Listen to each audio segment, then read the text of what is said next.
Articles en format texto ou vidéo. D'autres fonctionnalités sympas vous attendent sur l'application Clédou. Clédou, c'est doux, c'est pour vous et avec vous.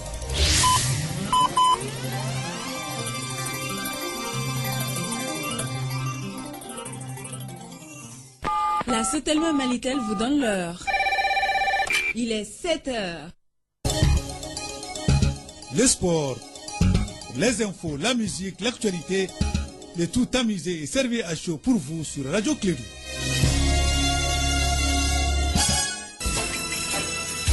Radio Clédou, le journal avec Sotelma Malitel. Mesdames et messieurs, fidèles auditeurs, rebonjour à vous tous et bienvenue et bonjour pour ceux qui viennent d'arriver. Vous êtes sur Clédou et l'ensemble des réseaux et nous sommes aujourd'hui mardi 24 septembre de l'an 2019. Il est 7h30 en ce moment où je parle, le journal permission de la matinale et une présentation de Haruna Tidjaniba ce matin. Haruna, bonjour et bienvenue. Merci Abdoulandan, bonjour à toutes et à tous. Bienvenue dans cette édition. Le Mali célébrait dimanche les 59 ans de son existence. Dépôt de gerbes de fleurs, prise d'armes, défilés entre autres ont été les temps forts de cet événement. On en parle dans cette édition. Suite à l'événement tragique dans la ville de Niouno avec la mort du commissaire, les enquêtes sont presque bouclées. 50 personnes ont été arrêtées, dont 2 femmes qui seront jugées par le tribunal de Ségou. On en parle dans cette édition. Et puis la 15e édition du camp d'excellence s'est tenue ce week-end. Les meilleurs élèves ont été récompensés. Ce sont les titres de ce journal. Bienvenue à tous.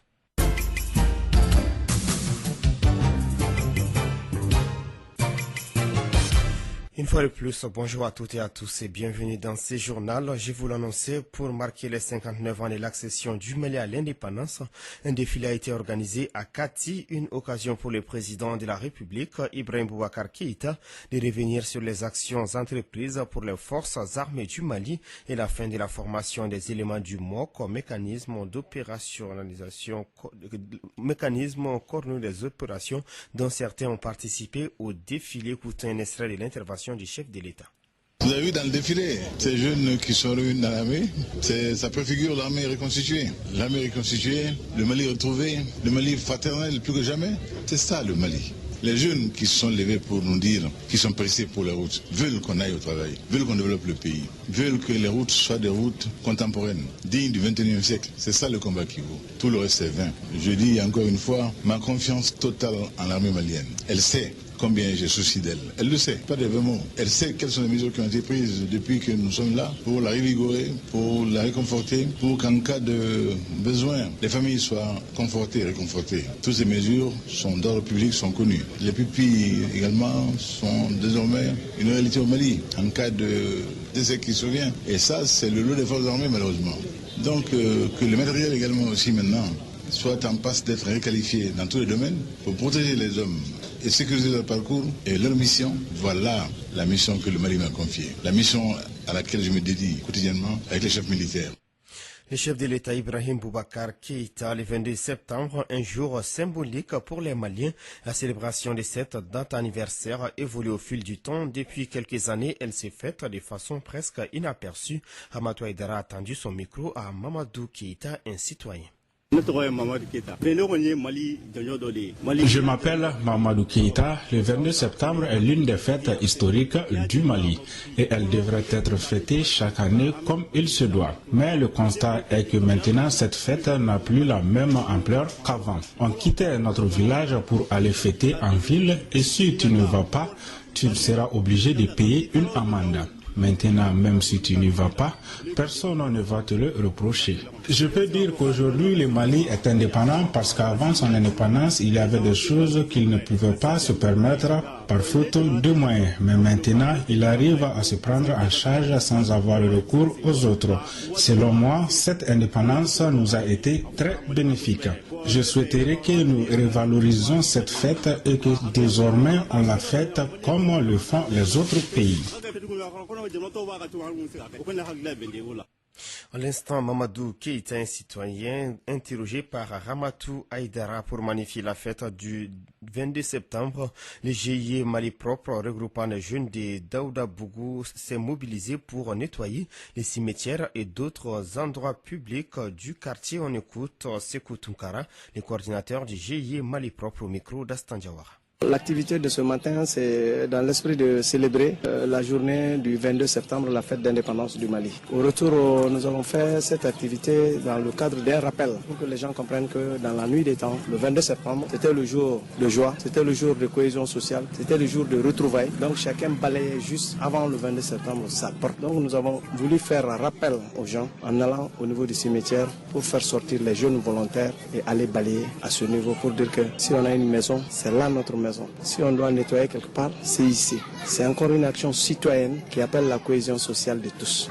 Bon, c'est pas la première édition. Nous avons commencé ce travail il y a plus de 4-5 ans, où chaque dernier samedi du mois, nous allons balayer les édifices publics de notre quartier. Les endroits concernés pour la journée d'aujourd'hui, c'est notre cimetière, la mairie, la grande mosquée, la grande église et la police. L'appel particulier, c'est de dire à l'opinion nationale que le 22 septembre n'est pas une fête aussi seulement festive, mais le 22 septembre, c'est une fête de rappel. Le 22 septembre, c'est une fête où on doit se souvenir. Le 22 septembre, c'est une fête d'évaluation. On doit évaluer qu'est-ce qui a marché, qu'est-ce qui n'a pas marché, qu'est-ce qu'on doit faire, qu'est-ce qu'on ne doit pas faire. On a besoin de quoi? Donc, c'est une évaluation.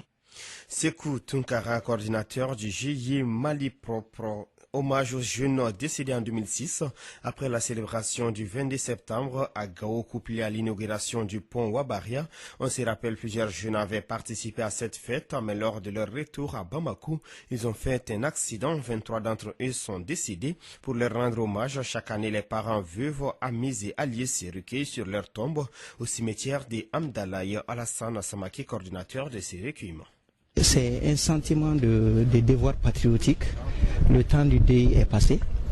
Ce que l'on retient de ces camarades, en plus de leur visage et de leur jovialité, de leur jeunesse et de leur engagement pour la nation, c'était qu'ils avaient tenu un flambeau.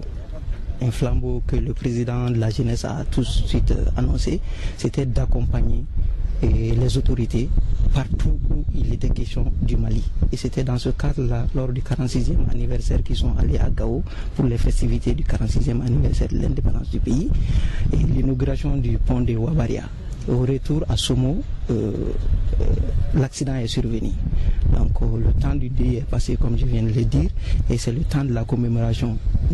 Notre devoir, c'est de raviver la flamme et de tenir le flambeau plus haut et pour que leur âme puisse continuer à reposer en paix.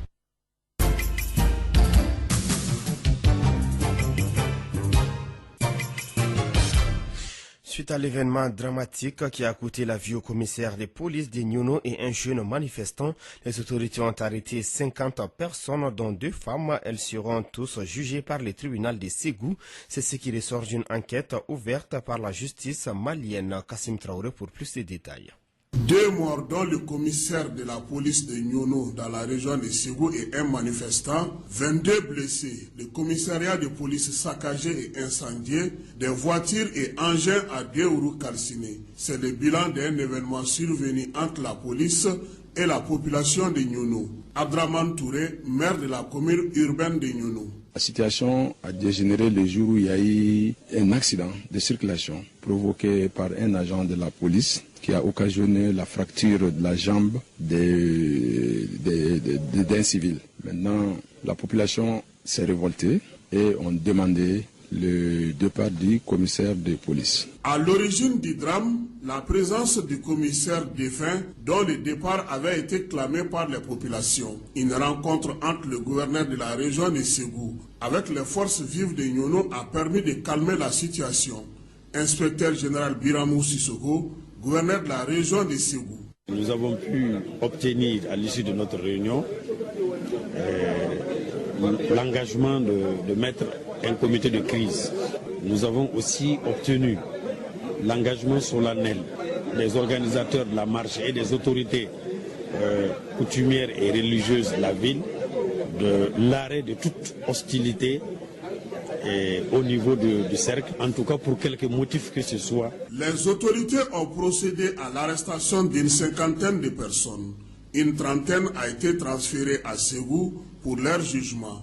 Tchekouta Kanté, secrétaire général du syndicat national de la police. Nous restons derrière la justice et nous restons derrière le gouvernement. Il faut que les vérités soient dites. Les vrais commanditaires, je dis bien les vrais commanditaires. Quand quelqu'un est interpellé, quand il y a eu des interpellations, ils peuvent avoir des suspects. Mais les vrais commanditaires sont connus parce qu'ils ont eu à émettre des bandes sonores et des vidéos même sur les réseaux sociaux. Donc les vrais commanditaires sont connus. On souhaite, tous les syndicats de la police souhaitent qu'ils soient punis de la dernière rigueur. Le tribunal de Ségou procédera aux auditions des 36 personnes arrêtées avant leur procès. Parlons éducation, la journée du bon élève s'est tenue samedi lors du 15e camp d'excellence. Le thème retenu cette année, la promotion de la compétence et la culture de la paix à l'école au service du développement. Au total, 15 élèves, dont 9 filles, ont reçu des bourses d'études. Les points avec Astan Diawara.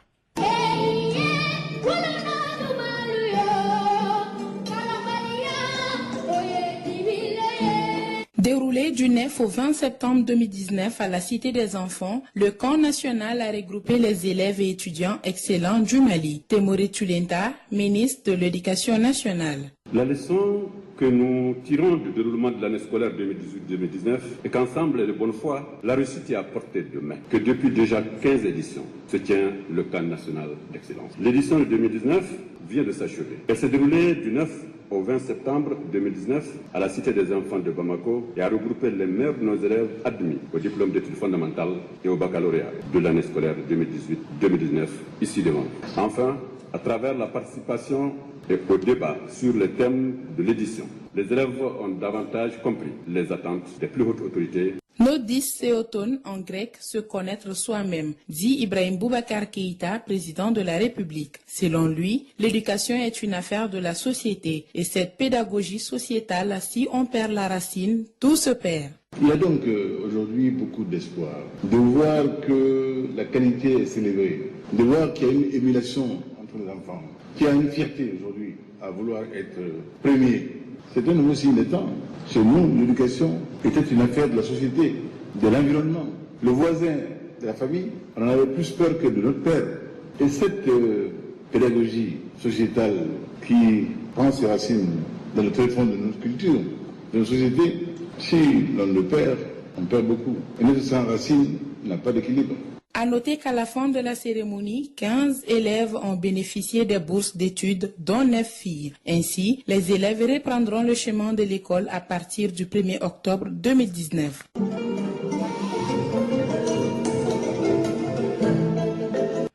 Sur un autre sujet, certaines parties de l'accord d'Alger peuvent être révisées. C'est ce que pense le président de la République lors de son discours à l'occasion du 22 septembre. Écoutons un extrait.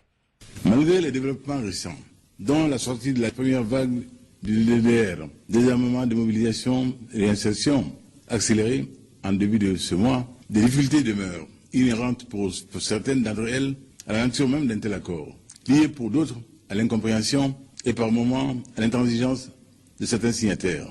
En ce jour anniversaire de notre indépendance, je tiens à réaffirmer l'attachement du gouvernement malien à cet accord, quitte à en discuter certaines dispositions, l'essentiel étant d'en conserver l'esprit.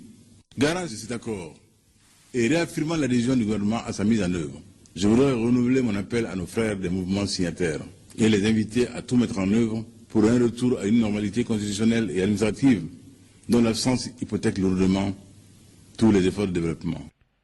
Le porte-parole de la coordination des mouvements de l'Azawad, Moussa Ag Ataher, était face à la presse samedi. Selon lui, la décision de reporter la 38e session du comité de suivi de l'accord prise unilatéralement par le gouvernement ne se justifie pas et marque une crise de confiance entre les différentes parties. Kassim Traoré.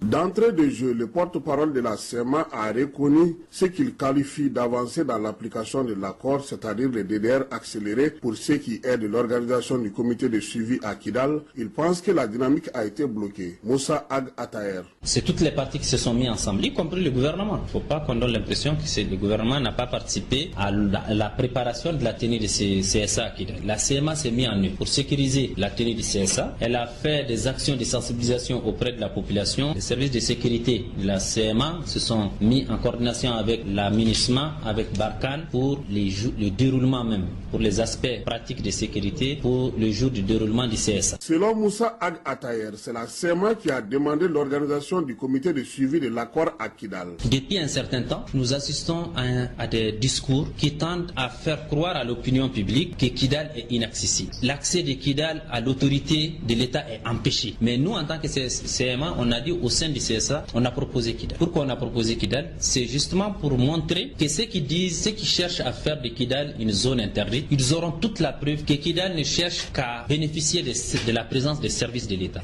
Mais pour que cela se fasse, il faut des décisions. Étant donné que les CSA mobilisent les diplomates accrédités au Mali, c'était une occasion pour eux de voir certaines réalités à Kidal. Donc si CSA allait permettre à la communauté internationale de voir la réalité de Kidal, de voir la réalité des difficultés des populations et de comprendre qu'il n'y a aucun obstacle, en tout cas de la part de la CMA, à ce que les choses se fassent à Kidal. Ensuite, il aura permis également de démontrer tout le contraire de ce qui est en train d'être martelé par certains, qui font croire que c'est la CMA qui ne veut pas que l'État aille à Kidal. Alors même que nous sommes les premiers à appeler de tous nos voeux le retour des services de l'État. En conclusion, Moussa Ag Atayer dira que c'est l'État qui ne veut pas que Kidal soit accessible.